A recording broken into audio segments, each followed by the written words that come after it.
হরে কৃষ্ণ, রাধে রাধে। নিতুর সাথে সারাদিনের নতুন একটি ব্লগে সকলকে স্বাগতম। আজকে আমরা ঘুরব পশ্চিমবঙ্গের অন্যতম আকর্ষণীয় ও দর্শনীয় স্থান মায়াপুর। এটি নদিয়া জেলাতে কিন্তু অবস্থিত। তো এখন ঘড়িতে বাজে সকাল 5:30 আর আমি রেডি হয়ে বেরিয়ে পড়ব, কারণ খুব সকাল সকাল বেরোবো। তো মাকে নিয়ে বেরিয়ে পড়লাম স্টেশনের উদ্দেশ্যে। ট্রেন আসতে একটু দেরি আছে, তাই একটু চা খেয়ে নিলাম। এরকম মাটির ভাঁড়ে চা খেতে কিন্তু বেশ ভালোই লাগে। আজকে আমি মায়াপুর যাচ্ছি কিন্তু শিয়ালদা থেকে কৃষ্ণনগর লোকাল ধরে। আপনারা কিন্তু চাইলে হাওড়া দিয়েও যেতে পারেন, কাটোয়া লোকাল ধরে নবদ্বীপ ধাম নেমে কিন্তু যাওয়া যায়। তো আমার ট্রেন কিন্তু কৃষ্ণনগর চলে এসছে, আর দেখতে পাচ্ছেন কত ভিড়। ম্যাক্সিমাম প্যাসেঞ্জার কিন্তু মায়াপুরে যাবে। তো কৃষ্ণনগর স্টেশনে নেমে 1 নম্বর প্ল্যাটফর্ম দিয়ে বেরিয়ে এখান থেকে কিন্তু টোটো অটো দুটোই কিন্তু মায়াপুরে যাবে। মায়াপুর ঘাট মানে সৌরভগঞ্জ ঘাটে কিন্তু যেতে হবে এখান থেকে। তো এখান থেকে আমি অটো স্ট্যান্ডে চলে আসলাম। অটো স্ট্যান্ড থেকে কিন্তু অটো নেব। অটোতে কিন্তু 30 টাকা করে মাথা পিছু ভাড়া নেবে। তো সৌরভগঞ্জ ঘাটে নামিয়ে দেবে। খুব বেশি সময় লাগে না, ওই 30-35 মিনিট মতন সময় লাগবে ঘাটে যাওয়ার জন্য।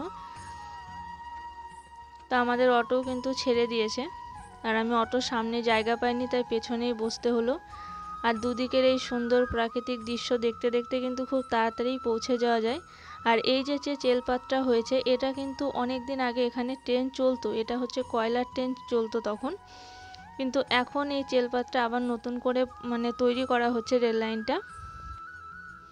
এখানটায় কিন্তু এই রেল লাইনটা হয়ে গেলে মায়াপুর যাওয়া আরও সুবিধা হয়ে যাবে।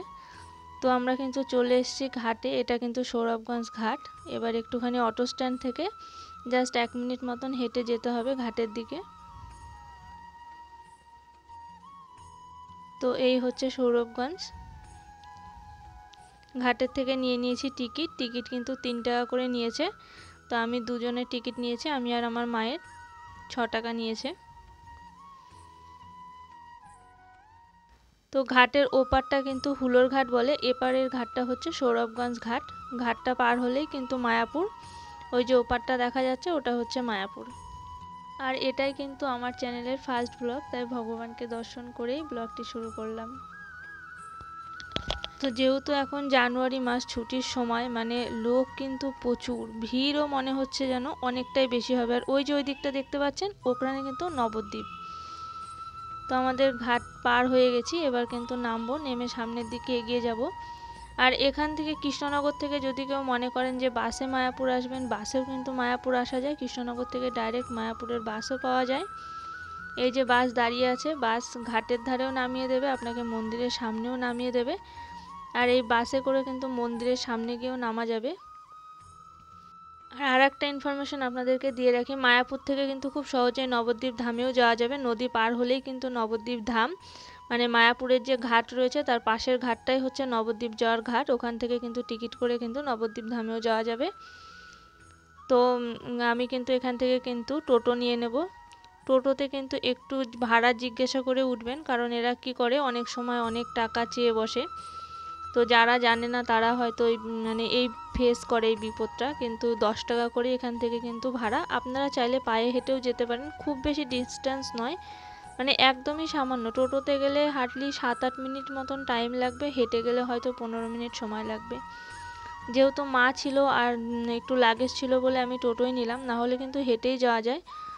আর আমার মায়ের মায়াপুর দর্শন এই প্রথম। আমি এর আগে বহুবার এসেছি, আজ থেকে প্রায় 13-14 বছর আগে আমি মায়াপুর ফার্স্ট টাইম এসেছিলাম। আর এটা হচ্ছে মায়াপুরের কিন্তু প্রধান গেট, মেন আর কি মন্দিরে ঢোকার গেট।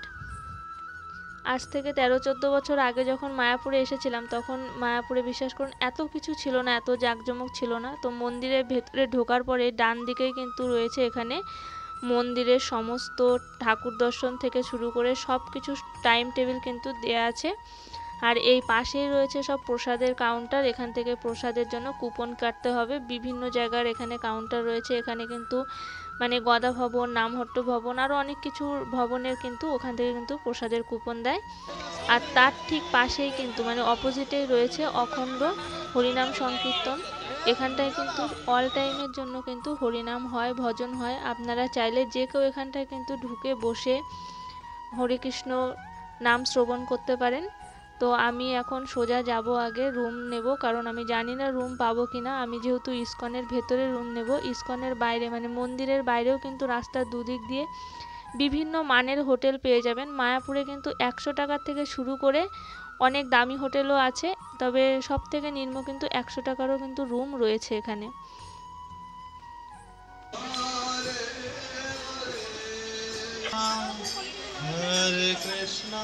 এখানে দেখেছেন অল টাইম কিন্তু হরিনাম হচ্ছে। তো এটার পাশ দিয়ে এগিয়ে আমি কিন্তু 4 নম্বর গেট দিয়ে বেরিয়ে যাব। বেরিয়ে গেলেই ওদিকটায় পড়বে হচ্ছে গদা ভবন, তার পাশেই রয়েছে যেখানটায় আমি রুম নেব। আমি কিন্তু অনলাইনে বুক করে আসিনি, আমি জানি না ওখানে রুম পাবো কিনা, তবে আশা করা যায় পাওয়া যাবে, কারণ মায়াপুরে এসে বাইরের হোটেলে থাকার কোনো মানেই হয় না। আমার মনে হয় ইসকনের ভেতরে থাকার একটা আলাদা তৃপ্তি আছে, আলাদা একটা শান্তি আছে। আর সত্যি বলছি, এখানে আসলে না মনটা ভীষণ শান্ত হয়ে যায়, খুবই ভালো লাগে। তো আমি তো অনেকবার এসেছি, আর যেহেতু আজকে মাকে নিয়ে ফার্স্ট টাইম এসেছি, আমার তো খুবই ভালো লাগছে আর কি। মাকে এই প্রথম আমি মানে নিয়ে এসেছি এখানে। তো এটা কিন্তু পার্কিং জোন, যারা ভাবছেন যে গাড়ি নিয়ে আসবেন তারা কিন্তু গাড়ি নিয়ে আসলে এখানে কিন্তু পার্কিং জোন কিন্তু এখানেও আছে। আবার পেছন দিকটাতেও কিন্তু প্রচুর পার্কিং এরিয়া আছে, কোনো সমস্যা নেই। আপনারা গাড়ি নিয়ে বাইক নিয়ে যে কোনো জায়গায় মানে আসতে পারেন, কোনো সমস্যা নেই। আর রাখার কিন্তু এনাফ জায়গা আছে। তো সামনের দিকে এগিয়ে যাচ্ছি, এখানে হচ্ছে গদা ভবন। গদা ভবনের পাশে আমি যাব হচ্ছে চৈতন্য ভবনে। আর গদা ভবন থেকেও কিন্তু খাবারের টিকিট পাওয়া যায়। খাবারের টিকিট অনেক জায়গায়, মানে প্রসাদের টিকিট কিন্তু অনেক জায়গা থেকে দেয়া হয়। মন্দিরে ঢুকে গেটের মুখেও দেয়া হয়, আবার গদা ভবন থেকেও দেয়া হয়। তবে গদা ভবনের দুপুরের যে প্রসাদটা দেয়া হয় এটা কিন্তু 50 টাকার কুপন এখানে কিন্তু পাওয়া যায় না, এখানে কিন্তু 80 টাকার কুপন রয়েছে। তো কুপন চার্জগুলো আমি পরে বলছি। এই হচ্ছে চৈতন্য ভবন, এখানটায় যাব, দেখব আগে রুমের কি ব্যাপার আছে। এখানে আমি এর আগে এসেছিলাম একবার, এখানে এসে আমি আগে থেকেছি। এখানকার অভিজ্ঞতা আমার খুবই ভালো, কারণ এর আগে আমি মামাদের সঙ্গে একবার এসেছিলাম, আমাদের পুরো ফ্যামিলি। খুবই ভালো ছিল, ওটা আরও বড় রুম ছিল, ওখানে 8টা বেড ছিল, এটা তো 4 বেড। এখানে একটা সিস্টেম আছে, মানে 2 বেড বা সিঙ্গেল কোনো রুম পাওয়া যায় না, এখানে কিন্তু 4 বেড থেকেই শুরু।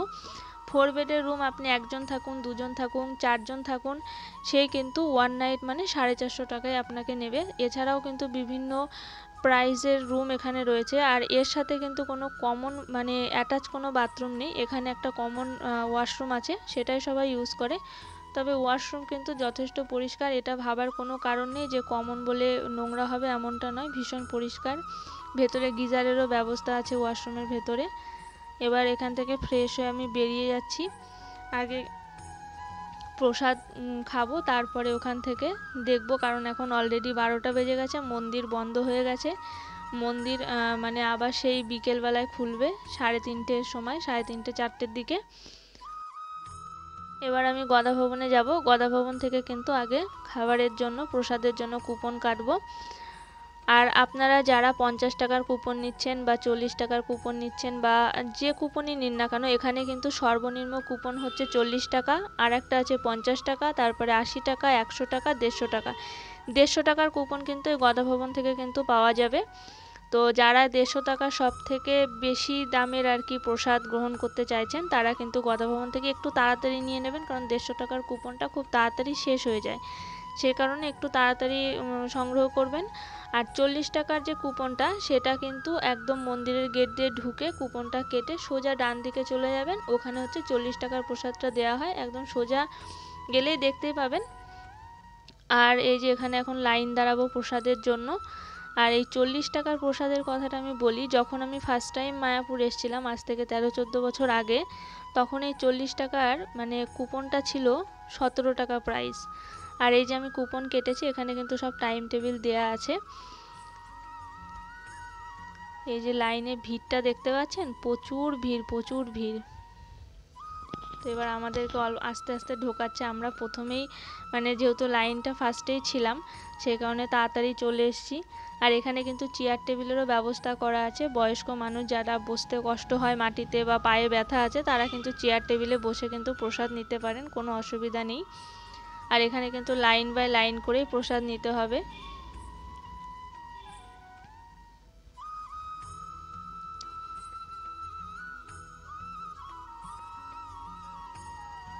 প্রসাদ দেওয়াটা কিন্তু বেশ ভালো। এখানে প্রসাদের মধ্যে কিন্তু ছিল ভাত, ভেজিটেবল ডাল ছিল, ফুলকপি আলুর তরকারি ছিল। এখানটায় কিন্তু রুটিও দেয়া হয়, তবে রুটি আমি নেব না, সেই কারণে রুটিটা আমি বললাম দিতে হবে না। এখানটায় কিন্তু পনিরের তরকারি ছিল আর সব শেষে ছিল কিন্তু মিষ্টান্ন।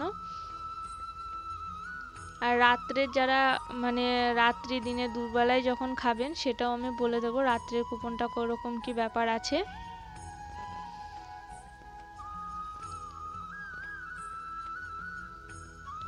প্রসাদটা খাওয়ার পরে চলুন আপনাদেরকে আমি আর একটা জিনিস এবার দেখাবো। গদা ভবনের ঠিক পাশ দিয়ে চলে যেতে হবে একদম পেছন দিকটাতে। আমি যেখানে ছিলাম মানে চৈতন্য ভবন, ওখান থেকে কিন্তু এখানকারও কিন্তু রুম বুক করা যাবে। এটা কিন্তু গৌরনিতাই ধর্মশালা। এখানে কিন্তু চাটাই বাসের বেড়ার রুম, এখানে কিন্তু 100 টাকা করে রুম পাওয়া যায়। আর একটু সামনে গেলেই কিন্তু নামহট্ট ভবন, এখানেও কিন্তু খাবারের প্রচুর লাইন। এটা কিন্তু 50 টাকার কুপন, এখানে কিন্তু খাবার দেয়া হয়। তাই কুপনগুলো কাটার পরে একটু জিজ্ঞাসা করে নেবেন কোথায় কোনটা দেয়া হচ্ছে, কারণ সব জায়গায় কিন্তু সব রকম প্রসাদ দেয়া হয় না। আর এই নামহট্ট ভবনের থেকে সোজা যদি যান এদিকে হচ্ছে বাইক পার্কিংয়ের জায়গা আছে, প্লাস একদম বেরিয়ে যাওয়া যাবে মেন রোডে। কিন্তু আমি ওখানে যাব না। এবার এখান থেকে আমি যাব হচ্ছে গোশালা ঘুরতে, সেই কারণে আমি মেন মন্দিরের দিকে যাচ্ছি। গোশালা যাওয়ার জন্য আপনাকে কিন্তু মেন যে ইস্কন মন্দিরটা, ইস্কন মন্দিরের ঠিক পাশেই রয়েছে একটা ক্যান্টিন আছে। ক্যান্টিনের ঠিক পাশেই কিন্তু অটো, টোটো, গরুর গাড়ি, মানে অটো নয় সরি, টোটো বা গরুর গাড়ি থাকবে, তাতে করে আপনি যেতে পারবেন। হেঁটেও যাওয়া যায়, গোশালা খুব বেশি দূর নয়। আর এই যে মন্দিরটা তৈরি হচ্ছে না, মানে এটার একটা সবার একটা আগ্রহ হয়তো আছে যারা মায়াপুরে আসে যে কবে এই মন্দিরটা খুলবে। আমারও আছে, আমিও ভেবেছি কবে খুলবে কবে খুলবে। মানে আমি যখন ছোট ছিলাম, ছোট মানে আমি ক্লাস 9-10-এ যখন পড়ি, তখন ভাইয়ের অন্নপ্রাশন দেওয়ার জন্য মায়াপুর প্রথম আসা হয়েছিল। তো তখন দেখেছিলাম এই মন্দিরটা শুধু ব্যারিকেড দিয়ে, এই যে আর এটা হচ্ছে কিন্তু মেন মন্দির, এটাই হচ্ছে সেই ইস্কন মন্দির। এখন মন্দিরের গেট বন্ধ, আর গেট বন্ধ না হলেও কিছু করার নেই, কারণ ভেতরে ফোন অ্যালাউ থাকে না, কোনো মন্দিরের ভেতরে ফোন অ্যালাউ নেই। তো এই মন্দিরটা যেটা তৈরি হচ্ছে সেটা কিন্তু অনেক বড় করে তৈরি হচ্ছে। আর ইস্কন মন্দিরের সামনেই একটা চার্ট আছে, সেখানে কিন্তু সমস্ত সময়সূচি দেওয়া আছে, কখন আরতি হবে না হবে। আর তার পাশে জুতো রাখার জায়গা আছে, ফোন, ব্যাগ।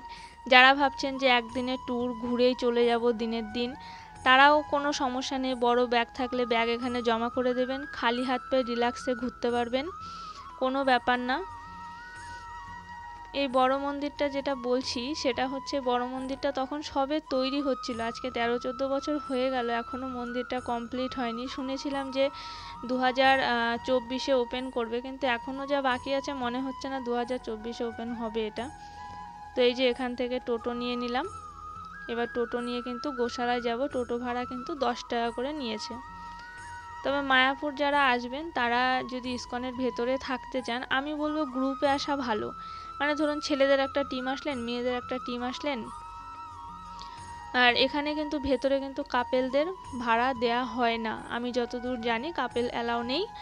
তো আপনারা যারা আসতে চাইছেন যদি গ্রুপে আসেন খুব সুবিধা হয়। তো একটা রুমে যেরকম আমি আর আমার মা যে রুমটায় ছিলাম সেটা 4টে বেডের ক্যাপাসিটি আছে, কিন্তু সেখানে আমাদের থাকতে হচ্ছে 2 জন, কিন্তু আমাদের সেই 4টে বেডেরই কিন্তু ভাড়া ওরা নেবে। তো এই হচ্ছে গোশালা। গোশালায় এবার ঢুকবো। এখানে গরুদেরকে যা যত্ন করা হয়, আর সব থেকে বড় ব্যাপার জানেন, গরুগুলো না ম্যাক্সিমাম গরুরই গলায় কোনো রশ্মি নেই, মানে একদম আলগা আছে, এবং এরা কি সুন্দর মিলেমিশে আছে। এবং ছোট থেকে যখন এই গরুগুলো একদম বাচ্চা থাকে তখন থেকেই কিন্তু আর কি এদেরকে এরকম ট্রেনিং দিয়ে করা হয়। আর এই যে দোকানগুলো দেখা যাচ্ছে, এখানে কিন্তু ভালো ক্ষীর, দই, মিষ্টি, ঘি এগুলো সব পাওয়া যায়। এখানে না আগে আরো অনেক গরু ছিল, আর গরুগুলোর মানে এক একটা গরুর না নাম আছে জানেন তো, পেছনে সব নাম লেখা আছে গরুগুলোর। গরুটার শিং দেখেছেন কতটা বড়। তবে দেখতে পাচ্ছি অনেক জায়গায় না গরু সব ফাঁকা হয়ে রয়েছে, গরু কি নেই বুঝতে পারছি না। মানে এর আগে যতবার এসেছি আমি কিন্তু অনেক গরু দেখেছি এবং অনেক মানে রকমের গরু দেখেছি, এবার দেখতে পাচ্ছি না সেরকম খুব একটা। এখানে কিন্তু গোমাতাদের ভীষণ যত্ন করা হয়। আপনারা কেউ যদি চান যে গোমাতাদের নিজের হাতে কিছু খাওয়াবেন তাহলে কিন্তু খাওয়াতে পারেন, সেটা কিন্তু বাইরের কোনো খাবার অ্যালাউ করে না। ভেতরে এক ধরনের খাবার বিক্রি হয় গরুদের খাওয়ানোর জন্য, সেটাই কিনে কিন্তু খাওয়ানো যাবে। এই যে অনেকে এদিকে খাওয়াচ্ছে। আর যারাই মায়াপুর আসছেন একবার হলেও গোশালায় আসবেন, গোশালায় আসলে কিন্তু বেশ ভালো লাগবে। আর গোশালার নিচেই কিন্তু এরকম ক্ষীর, দই, ঘি সব বিক্রি হচ্ছে। আমি একটা ক্ষীর নিয়েছিলাম, তো এই ক্ষীরটা নিয়েছিল 50 টাকা, দইয়ের কাপগুলো ছিল হচ্ছে 30 টাকা করে। আর গোশালায় কিন্তু হেঁটে হেঁটেও যাওয়া যায়, এমন নয় যে যাদের একটু হাঁটাহাঁটি অভ্যাস আছে যাওয়াই যায়, বেশিক্ষণ টাইম লাগে না, 10-15 মিনিটই লাগে। আর ঠিক ইসকন মন্দিরের পেছনেই কিন্তু এরকম পার্ক করা আছে একটু বসার জন্য, ছবি তোলার জন্য। এখানে কিন্তু ছবি টবি তুলতে পারেন আপনারা, বেশ সুন্দর ফুলবাগান টুলবাগান করা আছে। তো আমি এখন সোজা চলে যাব রুমে গিয়ে কিন্তু ঘন্টাখানেক একটু রেস্ট নিয়ে আবার বেরোবো, কারণ মন্দির এখন খুলবে না, মন্দির খুলবে সেই বিকেল 3:30-4টায়, তখন আবার বেরোবো। আর মায়াপুরের এই এত বড় একটা ব্লগ ভিডিও আপনাদের সাথে একটা পার্টে শেয়ার করা সম্ভব নয়। আমি যেহেতু একটা দিন থাকবো, তো নেক্সট পার্টে সন্ধ্যা আরতি থেকে শুরু করে সমস্ত ইনফরমেশন দেব। আপনারা সাথে থাকবেন। আমার ভিডিওটা ভালো লাগলে পারে একটা লাইক করবেন, আর আমার চ্যানেলটা সাবস্ক্রাইব করে চ্যানেলটার পাশে থাকবেন। আর ইসকন মন্দিরের পাশেই কিন্তু এটিএম রয়েছে, তাই এটিএমের জন্য মন্দির চত্বরের বাইরে যাওয়ার কোনো দরকার নেই, এখানেই সুবিধা পেয়ে যাবেন। আর যারা ভাবছেন যে একদিনে এসে মন্দির দর্শন করবেন, আরতি দেখবেন, আবার ফিরে যাবেন, সেটাও কিন্তু সম্ভব, কারণ ফেরিঘাট কিন্তু রাত্রে 11টা অবধি খোলা থাকে। আর ভিডিও দেখার জন্য সকলকে অসংখ্য ধন্যবাদ। দেখা হচ্ছে নেক্সট পার্টে খুব তাড়াতাড়ি। ততক্ষণের জন্য সকলে কমেন্ট করবেন রাধে রাধে, হরে কৃষ্ণ।